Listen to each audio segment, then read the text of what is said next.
தாரா தனது திருமறையில் முக்கியமான ஒரு ஆயத்தோடு சொல்லுவோம். என்ன சொல்கிறான்? வதக்கிருகும் பி ஐயாமில்லா, வதக்கிருகும் பி ஐயாமில்லா இன்ன ஃபீ தாலிக லாயாத்தின் லிக்குல்லி சுப்பாரின் ஷகூர் அப்படிங்கிறான். என்ன பொருள்னு கேட்டால், அல்லாஹு தாலா உங்களுக்கு அளித்திருக்கக்கூடிய வெற்றியை, வெகுமதியை, சிறப்பை, உயர்வை அல்லாஹ் தான் கொடுத்தான். அந்த அல்லாஹ் கொடுத்த அந்த நாட்களை வெற்றி கொடுக்கப்பட்ட நாட்கள்னு சில இருக்குது. இப்போது நாயகம் பெருமானார் ஸல்லல்லாஹு அலைஹி வஸல்லம் அவர்களுக்கு பத்ரில் வெற்றியை கொடுத்தான். முதல் வெற்றி இல்லையா பத்ர் யுத்தத்தில். இந்த மாதிரி ஒவ்வொரு சமுதாயத்திற்கும் அல்லாஹு தாலா வழங்கிய சில வெற்றியான காரணங்கள், வெற்றியான செயல்பாடுகள் இருக்குது. அதை யார் மூலியமாக அல்லாஹு தாலா பெற்றானோ, கொடுக்க வச்சானோ, அந்த வெற்றியை நம்ம வரைக்கும் கிடைக்கிறதுக்காக வேண்டி யாரெல்லாம் ஆரம்ப காலங்களிலே பாடுபட்டார்களோ, உழைத்தார்களோ, அவர்களுடைய உழைப்பை மறந்து விடாதீர்கள். அவர்களுடைய உழைப்புகள், அவர்கள் செய்த தியாகங்கள், அவருடைய எடுத்த முன்னெடுப்புகள், இவைகளையெல்லாம் மறந்து விடாது. அதெல்லாம் அவங்க தேர்ந்தெடுத்து அவர்கள் மூலியமாக அந்த காரியங்களை நடத்தி வச்சிருக்கிறான். அப்படி உங்களுக்கு உயர்வையை, மேன்மையை கொடுத்த அந்த ரப்புக்கு நீங்கள் சுக்கூர் செய்யக்கூடியவர்களாக இருங்கன்னு சொல்கிறோம். நீங்கள் நன்றி உள்ளவர்களாக இருங்கன்னு சொல்கிறோம். அந்த அடிப்படையில் நாம் இந்த சங்கையான 10 நாட்கள் அதில் உண்டான ஒரு ஜும்மாவிலே சில நினைவுகளை உங்களுக்கு நான் கூறுவதற்காக வேண்டி ஆசைப்படுகின்றேன். அல்லாஹ்வுடைய கிருபையினால் அடியேன் இந்த கடலூருக்கு இமாமாக வந்து சரியாக ஒரு 50 ஆண்டுகள் ஆகுகின்றது.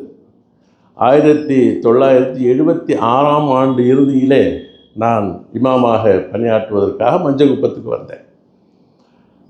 வந்த பொழுது சின்ன பள்ளிவாசல் தான், சிறுவன் பள்ளிவாசலாக இருக்கும். மக்களுடைய வருகை அதிகமாகிவிட்டது. இந்த ஓட்டியிலேருந்துலாம் வர ஆரம்பிச்சிட்டாங்க நிறைய பேர். பயானுக்கு கொஞ்சம் நல்லா சொல்கிறாங்கன்னு சொல்லிட்டு வரும்பொழுது மஸ்ஜிதுகள் போராமையாகிவிட்டது. படலை, இடம் பொத்தலை. ஒரு சில ஆண்டுகள் சென்றன. அந்த நேரத்தில் இந்த நல்லடியார்களை ஞாபகப்படுத்தணும். நம்ம ஒரு நல்ல வாய்ப்பு அல்லாஹ் பேச வச்சா. அந்த ஒரு வார்த்தையில் அல்லாஹ் ஒரு பெரிய வெற்றியை கொடுத்தான். அந்த நேரத்தில் நம்முடைய யாரையும் புகழ்வதெல்லாம் நோக்கம் அல்ல, உண்மையை சொல்ல போகிறோம். இப்போ நம்முடைய கண்ணியத்திற்குரிய எம்கேஎஸ் இருக்கிறாங்க இல்லையா, இவர்களுடைய அக்காவுடைய புருஷன் மர்ஹூம் அப்துல் சலாம், இவங்க பெரிய இன்ஜினியர். அவங்க ஜிஹெச்சில் ஒரு பெரிய ஒரு கான்ட்ராக்ட் எடுத்து ஜிஹெச் வேலை நடக்குது. அப்போ என்னை வந்து துவங்க கூப்பிட்டு வந்தாங்க. வந்தேன். அப்போ ஒரு ரூமில் தங்க வச்சு, பிடபிள்யூடி ஆஃபீஸில் ரூமில் தங்க வச்சு சாயெல்லாம் கொடுத்தாங்க. நான் அவங்களுக்கு தான் உட்காந்துருக்குறோம். என்ன ஹஜத்து, நீங்கள் என்ன ஒரு எல்லாம் விசாரிக்கிறாங்க. விசாரிக்கும் பொழுது நான் விஷயம் சொன்னேன், மாதிரி வந்து கொஞ்ச நாள் ஆகுது, பள்ளிவாசல் ரொம்ப சின்னது, இடம் பெருசாக முன்னால் கிடக்குது, அந்த பள்ளியில் அந்த இடத்துல பள்ளிவாசல் கட்டலான்னு ஒரு யோசனை. இல்லாத குறை, யார்கிட்டையும் வசதியெல்லாம் இல்லை, மக்கள் நிறையா வராங்கன்னு சொன்னோடனே நான் வந்து பார்க்கலாமாண்டாங்க. இன்ஷா அல்லாஹ் வாங்க. மறுநாளே வந்தாங்க பார்த்தாங்க. அவ்வளோதான், வேறு ஒன்றும் பேசிக்கல. முத்தவள்ளி கூப்பிட்டாங்க, இங்கே பள்ளி கட்டணுமாண்டாங்க. ஆமாம், அவ்வளோதான். மறுநாள் வேலை ஆரம்பிச்சாச்சு. யார்கிட்டையும் காசுலாம் கேட்கல, யார்கிட்டையும் பணமெல்லாம் வாங்கலை. அப்போ இங்கே பக்கத்தில் மண் எடுத்துக்கலாம், இது நம்ம ஆற்றுல. அப்போ மண்ணுக்கெல்லாம் வந்து எந்த விலையும் இல்லை. லாரியாக அடித்தாங்க, ஃபுல்லாக சாட்சியாக இருக்கிறாங்க. எம்எஸ் நம்ம எம்கேஎஸ் பஷீருல்லா அவங்க. அப்போ வாலிபமான பிள்ளை, இன்றைக்கி வாலிபமாக தான் இருக்கிறாங்க. எல்லாம் அவங்க நல்லா ஹயாத்தை கொடுக்கணும், சிறப்பாக வைக்கணும், குறை இல்லை. நல்லா அப்போலேருந்து பழக்கம் தான் நம்மளுக்கு. அப்போ கூடமாட அவங்க தான் இருப்பாங்க. கணக்கு அப்போ படிச்சுட்டு இருப்பாங்கன்னு நினைக்கிற நேரத்தில் நல்லா வாலிபமான பிள்ளை நல்லா அழகாக இருப்பாங்க. இப்போ அழகாக தான் இருக்கிறாங்க, குறை இல்லை. அப்போது அந்த நம்ம சொன்ன ஒரு வார்த்தை தான், அந்த வார்த்தையை ஏற்று வேலையை ஆரம்பிச்சுட்டாங்க. ஒரு ஜமாத்தை கூட்டில், ஆளை கூட்டில், யாரையும் கூப்பிட்டுலாம் பேசலை. அல்லாஹ்வுடைய கிருபையினால அவங்க பாட்டில் கட்டிகிட்டே இருக்கிறாங்க, ஜனங்க வேடிக்கை தான் பார்க்குது. அப்போ நான் முத்தவல்லி நிர்வாகம்லாம் சேர்ந்து வசூலுக்கு போவோம் அங்கே இங்கே. அப்போ குறிப்பாக நம்ம அங்கே நிர்வாகத்தில் இருந்தவங்க முக்கியமாக எஸ்வி அப்துல் சமத் சாஹிப், நம்ம இவர்களுடைய தகப்பனார், நம்ம அப்துல் ஆரிஃபுடைய தந்தையார் அவர்கள் அழைச்சி அந்த நேரத்தில் இதில் கள்ளக்குறிச்சியில் தாசில்தாராக இருக்கிறாங்க, நல்லா வசூல் பண்ணி கொடுத்தாங்க. இப்படி பல ஊர்களுக்கு போனோம் அல்ஹம்துலில்லாஹ். என்ன முடிவுக்கு எதுக்கு சொல்ல வரேன்னு கேட்டால், அந்த வேலை உங்களுக்கு இங்கே முடியவும் அந்த வேலை 90 பாகம் முடிஞ்சு போச்சு. மினாரா கட்டலை, தரப்போடலை, இதுதான் மிச்சமாக இருந்த நேரத்தில் என்ன செய்கிறாங்க, வேலையை முடிச்சுட்டு போயிட்டாங்க. இவ்வளோ காசு கொடுங்க எனக்கு, இவ்வளோ செலவாக இருக்குன்னு அவங்க கேட்கவும் இல்லை, அதுக்கப்புறம் மக்கள் கொடுக்கவும் இல்லை.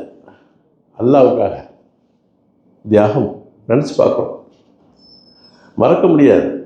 அந்த நேரத்தில் நான் இந்த ஊருக்கு வரும்பொழுது 1976 எண்டில் இந்த மஹல்லாவுக்கெல்லாம் நம்ம தான் வந்து இமாமாக இருந்தோம். அப்போ ஒரு சில முக்கியமான முஸ்லீம்கள் வீடு இருக்கும். நம்ம வக்கீல் சாப் அப்துல் நம்ம இங்கே தான் இருப்பாங்க, ஷேக் சயீத் அகமது இங்கே தான் இருப்பாங்க, அவங்க வீட்டுக்கெல்லாம் வந்திருக்கிறோம். அப்போ நல்லது கெட்டது நிக்காக நம்ம தான் வரணும். சும்மா சின்ன சந்தா இருக்கும், சாயப்பேட்டை தெருவுன்னு சொல்லிட்டு. இப்படி இருந்த இந்த இடத்துல இதுக்கு பிறகு தான் வந்து தௌலத் நகர் உருவாகுது. அங்கே தௌலத் நகர் உருவாகும் பொழுது தான் நம்ம அப்துல் சமத் என்னுடைய உடன் பிரவாச சகோதரர், நான் இந்த ஊரில் இருக்கிறதுக்கு காரணம் அவங்க தான். நான் வந்தவுடனே என்னை ஆதரித்தாங்க, அன்பு செலுத்தினாங்க, எனக்காக பல உதவிகளை செஞ்சாங்க. இந்த ஊரில் நான் தங்கணும், இங்கேயே இருக்கணுங்கிறதுக்காக வேண்டி எனக்கு வீடு ஏற்படுத்திக்கலாம் வேலை செஞ்சாங்க. அடுத்தப்பல அதை கட்டி கொடுக்கறதுக்கு இன்னொருத்தவங்க வேலை செஞ்சாங்க. அதே நான் சொல்லி தான் ஆகணும் சார், நான் சொல்லுவேன். அப்போ அந்த தௌலத் நகர் போட்ட பொழுது அவங்க வந்து அங்கே இடம் வாங்கினாங்க. நம்ம சலாஹுத்தீன் ஹாஜியார் அவங்க வாங்கினாங்க. முக்கியமாக இன்னும் பலர்கள் வீடுகள் வாங்கிட்டு வந்து அதுக்கப்புறம் மஸ்ஜித் இல்லாத குறை. இந்த நேரத்தில் தான் நம்ம பாளையங்கோட்டையை சேர்ந்த தொழிலதிபர் மருகம் செய்யது யூசுப் சாஹிப் அவர்கள் தங்கள் 2 பிள்ளைகளோட அவங்க குடும்பத்தோடு இங்கே வந்தாங்க. வடநாட்டில் நல்ல பெரிய தொழில் அதிபர் அவங்க நம்ம சிப்காட்டில் வந்து தொழில் ஆரம்பிக்கிறாங்க. இந்த மலங்கன்னு சொல்லிட்டு பிளாஸ்டிக் கம்பெனி. அவங்களுக்கு 2 ஆம்பளை பிள்ளைங்க, ஒருத்தர் பேர் அன்வர், ஒருத்தர் பேர் நூர். இந்த 2 பிள்ளைகளும் ரொம்ப கவலைப்பட்டாங்க, இங்கே ஒரு மஸ்ஜித் வேணும், இங்கே ஒரு பள்ளியாசம் வேணும், எப்படியாகிலும் இங்கே நம்ம மேம்படணும் என்பதற்காக வேண்டி மிகப்பெரிய உழைப்பு. அதில் அவங்க 2 பேர் மட்டுமல்ல, நம்ம அப்துல் ரஹ்மான் அவங்க அட்வொகேட் இருக்கிறாங்களே, இப்போ ஜட்ஜாக இருக்கிறாங்க, அவங்க தகப்பனார் இதில் சுகர் கேனில் இருந்தாங்க, அவங்களுடைய ஏற்பாடு. இவர்களெல்லாம் சேர்ந்து ஒரு கூட்டு முயற்சியில் இந்த 2 பிள்ளைகளை முக்கியமாக சொல்லி ஆகணும், நூர், அன்வர். அடுத்து நம்ம எஸ்வி அப்துல் சமத் சாஹிப், நம்ம முதல் முத்தவல்லி பள்ளி வாசலுக்கு யாருங்க, நம்ம சலாஹுத்தீன் பாய், எல்லாம் சேர்ந்து அந்த 2 லட்சம் ரூபாய்க்கு இடம் வாங்குறதுக்காக வேண்டி யாருக்கிட்டையும் வந்து கையேந்தல. அவங்க யார்கிட்டும் சொல்லவே இல்லை, அவங்க சொந்த காசுப்பட்டாங்க, அவங்களுக்குள்ளே போட்டுக்கிட்டாங்க. யார் யார் பட்டாங்கன்னு தெரியாது. ஏன்னா ஏன் சொல்கிறேன்னு கேட்டால், பஸ் ஸ்டாண்டில் பள்ளிவாசல் உருவாகும் பொழுது அதற்குண்டான பணம் முழுவதையும் மஞ்சள் குப்பத்திலிருந்து தான் கொடுத்தோம். கடனாக தான் வாங்கிட்டு போனாங்க, திரும்ப கொடுத்துட்டாங்க. பள்ளிவாசலில் கடன் வாங்கிட்டு போய் கொடுத்துட்டாங்க. அந்த அடிப்படையில் மிகப்பெரிய நல்லடியார்கள் எல்லாம் இருந்த, அவர்களால் ஆரம்பிக்கப்பட்ட, அவர்களால் துவக்கப்பட்ட, அவர்களுடைய வேரியவள் சிந்தப்பட்ட இடம் இது. சின்ன இடமா தான் வாங்கினாங்க. அதை அடியன்ட்டான் வந்து மஸ்ஜிதுக்கு முன்ன பேர் வச்சது நான் தான். அவங்க வந்திருக்கிறாங்க கேட்டால் அவங்களுக்கே தெரியும். இந்த பள்ளிவாசலுக்கு நூரே முஹம்மதியா என்ற பெயர் வைத்து விழா வைத்து முதல் அந்த தொழில் போக்குவரத்தெல்லாம் செய்கிறதுக்கு நம்ம கூட மாடாக இருந்தோம். அவ்வளோ உழைப்புகள் உழைக்கப்பட்ட பள்ளிவாசல் இது. இன்று இதனுடைய தரம் எந்த அளவுக்கு உயர்த்திருக்குது. எல்லாம் யாரெல்லாம் பாடுபட்டார்களோ, யாரெல்லாம் அல்லாஹ்விடத்தில் சேர்ந்திருக்கிறார்களோ அவர்களுக்கெல்லாம் ஜன்னத்தை கொடுக்கணும், துவா செஞ்சுக்குவோம். அதற்கு பிறகு இப்போள்ள ஜெனரேஷன் காலத்தில் இந்த நேரத்தில் இந்த தமிழகத்திலேயே புரட்டு பார்க்க வைக்கக்கூடிய அளவிற்கு, தமிழகத்தின் ஒரு பொன்னேடு என்று சொல்லக்கூடிய அளவிற்கு சமீப காலத்தில் மிகப்பெரிய ஒரு சாதனை புரிந்த மஹல்லாவும் கூட இந்த மஹல்லா தான், சந்தேகமே இல்லை. எல்லாம் மௌத்தா பண்ணதுக்கு அப்புறம் கபர்ஸ்தானில் போய் அடக்குவாங்க. ஆனால் இந்த மஹல்லாவில் கபர்ஸ்தானே அடக்கிவிட்டாங்க. சட்டத்தை போட்டு மூடி சட்ட சிக்கல்களில் சிக்கி போய் கிடந்த அந்த கபர்ஸ்தானை மீட்டெடுப்பதற்காக வேண்டி இரவு பகலாக இப்போ உள்ள நிர்வாகத்தினர்கள், சும்மா சொல்லக்கூடாது, நம்முடைய ரஃபீத் சாஹிப் அவர்கள், இன்னும் குறிப்பாக நம்முடைய MKS இன்ஜினியர் சாஹிப் அவர்கள் இரவு பகலாக பாடுபட்டாங்க. அதற்காக வேண்டி இன்ஜினியர் அவர்கள் நிறைய செலவு செஞ்சாங்க. செலவு செய்து அந்த புதைக்கப்பட்ட கபர்ஸ்தானை தோண்டி கொண்டாண்டாங்க. இன்றைக்கி மிகப்பெரிய சொத்தை எல்லாம் கொடுத்துருக்குறான். இது நமக்கு மட்டும் பெருமை இல்லை, இந்த மாவட்டத்துக்கே பெருமை. இது எப்படி இது வெளியே தெரிஞ்சுன்னு சொன்னால், என் பையன் வஜூல்லா இருக்காதுல, அவர் SDPயில் இருக்கிறதுனால அதை அப்பப்போ செய்தியை போட்டு விட்டுருவார். எங்கள் ஊர் பக்கமெல்லாம் பரவி போச்சு, அங்கெல்லாம் அங்கே இருக்கிறாங்க. ஒரு நிக்காவுக்கு போயிருக்கும் பொழுது எல்லாம் பெருமையாக கேட்குறாங்க, என்ன ஆகிறது இது, உங்கள் மஹல்லால் இப்படி அதிசயம் நடந்திருக்குது, நம்ம மாவட்டத்துக்கே பெருமை. இப்படிப்பட்ட ஒரு முசீபத்தான ஆட்சி காலத்திலும் கூட இப்படி ரொம்ப காலத்து ஒரு சொத்தை இவ்வளோ லேசாக வெளியே கொண்டு இருக்கிறீங்கன்னாக்கா எவ்வளோ பயிற்சியாக இருக்கணும், எவ்வளோ கஷ்டப்பட்டிருப்பீங்க, எவ்வளோ பாடுபட்டிருப்பீங்க என்பதாக சொல்லி புகழக்கூடிய அளவுக்கு புகழ்ச்சிக்காக அல்ல, அல்லாவுக்காக ஒவ்வொருத்தவங்களும் செஞ்சாங்க. அல்லாஹ் அந்த ஒரு வெற்றியை ஆரம்பத்தில் முயற்சி எடுத்தாங்க இல்லையா, நல்ல நியத்தோடு அந்த நியத்து இன்னைக்கு வரைக்கும் வேலை செய்யுது. அப்போது இந்த மஸ்ஜிதை இடம் சின்னதாக தான் வாங்குச்சு. அதுக்கு பிறகு இந்த நம்முடைய தற்பாரி முத்தவடி சாபா இருக்கிறாங்க இல்லையா, முகமது ரஃபீத் சாஹிப் அவர்கள், இன்னும் இந்த நிர்வாக குழுவினர்கள்லாம் சேர்ந்து இவர்களுடைய மேம்பட்ட இன்னும் வயசு அதிகமாக பெருசாக்கணும் என்பதற்காக வேண்டி இன்னொரு இடத்த வாங்கினாங்க. பெண்கள் மாதிரி சாட்சி மேலே கட்டினாங்க. இப்படியெல்லாம் அல்லாஹ் மிக உயர்ந்த ஒரு அந்தஸ்து அல்லாஹ் கொடுத்தா. இதெல்லாம் மறக்கக்கூடாது. இதெல்லாம் யாரையும் பெருமைப்படுத்துவதற்காக வேண்டியோ நம்மளுக்கு சிறப்பு சேர்க்கறதுக்காக வேண்டியோ அல்ல.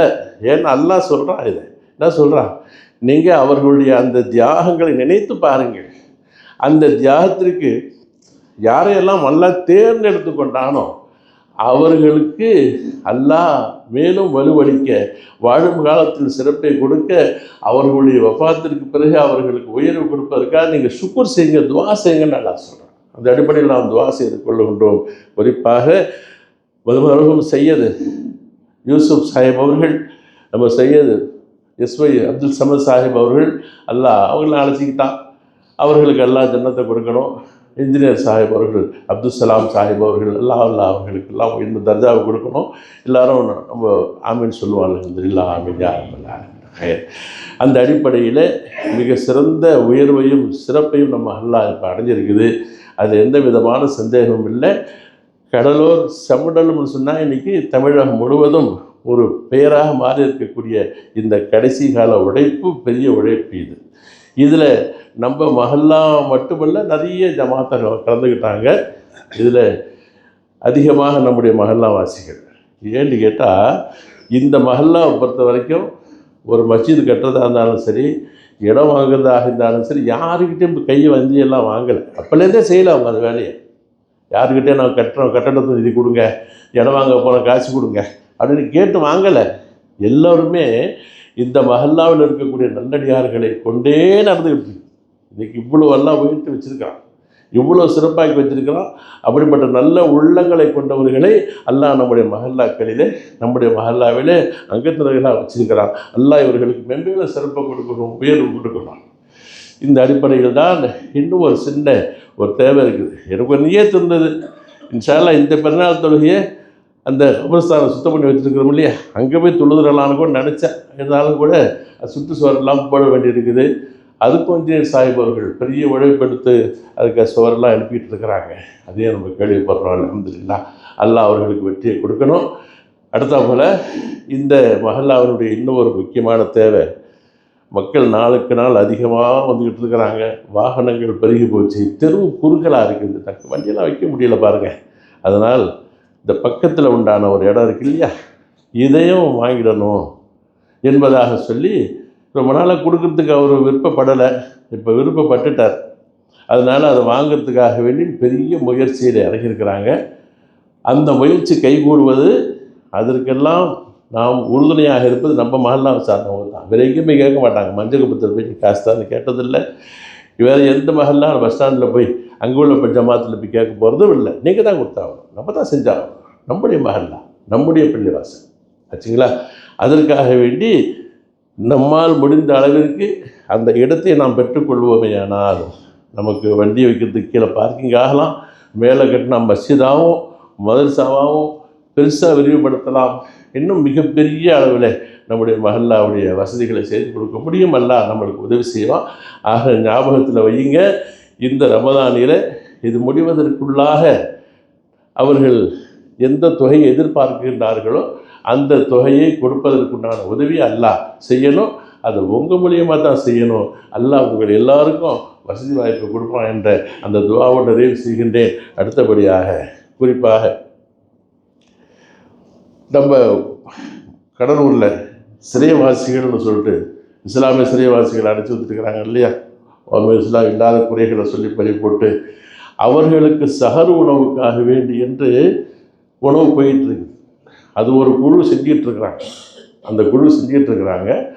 அவர்களுக்காக வேண்டி உதவி செய்வதற்கு நாம் நம்முடைய பங்கை கொஞ்சம் கொடுப்போம். அது கேட்குறதுக்கு வந்திருக்கிறாங்க. இன்ஷா அல்லாஹ் அந்த பாவப்பட்டவர்கள் குடும்ப குட்டியெல்லாம் அல்லாஹ் அவர்களுக்கு நீக்கி தனியாக கொண்டு வச்சிருக்கிறான். அல்லாஹ் அவர்களுக்கு வெற்றியை கொடுக்க வேண்டும். அல்லாஹ் அவர்களை ரிலீஸ் பண்ண வைக்கணும். அவர் குடும்பத்தாருக்கெல்லாம் நிம்மதியை கொடுக்கணுங்கிற துவாவை செய்வோம். அவருடைய சகர் உணவிற்காக வேண்டி நம்முடைய பங்கு அவர்களுக்கு பங்களிப்பு செய்வோம் என்பதை நான் சொல்லிக்கொள்கின்றேன். எல்லாமல் அல்லாஹ் ஜல்ல ஷானஹு வ தஆலா குறிப்பாக நம்ம மஸ்ஜிதுடைய இந்த இடத்திற்கு மட்டுமல்ல, ரமதானுடைய தேவைகள் நிறைய இருந்துகிட்டு இருக்குது. அதற்காகவெல்லாம் தாராளமான முறையில் பொருளுதவி செய்வீர்கள் என்ற எதிர்பார்ப்போடு என்னுடைய உரையை நிறைவு செய்து கொள்கின்றேன். வாஹு தாவானா அல்ஹம்துலில்லாஹி ரப்பில் ஆலமீன். அஸ்ஸலாமு அலைக்கும்.